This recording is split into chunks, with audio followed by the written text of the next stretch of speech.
ಜೊತೆಗೆ ಇನ್ನೂ 600 ಜನರದ್ದು ಸಬ್ ಇನ್ಸ್ಪೆಕ್ಟರ್ನು ಕೂಡ ರೆಕ್ರೂಟ್ ಮಾಡ್ತೀವಿ.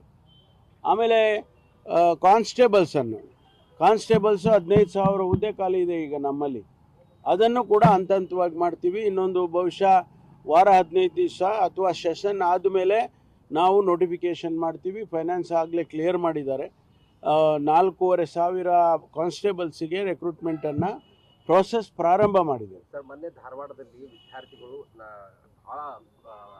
ನಾನು ಗಮನಿಸಿದ್ದೇನೆ. ಅಲ್ಲಲ್ಲ ನೋಡಿ,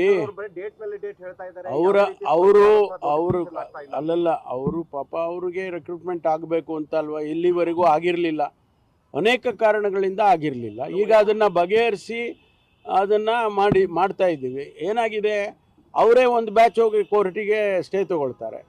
ನಾವು ರಿಕ್ರೂಟ್ಮೆಂಟ್ ನೋಟಿಫಿಕೇಷನ್ ಮಾಡಿದ ತಕ್ಷಣವೇ ಒಂದು ಬ್ಯಾಚ್ ಹೋಗಿ ಏನೋ ಕಾರಣಕ್ಕೆ ಸ್ಟೇ ತೊಗೊತಾರೆ. ಅವಾಗ ಏನು ಮಾಡಬೇಕು, ನಾವು ಆ ಸ್ಟೇ ವೇಕೇಟ್ ಮಾಡಿಸಿ ಮಾಡಬೇಕು.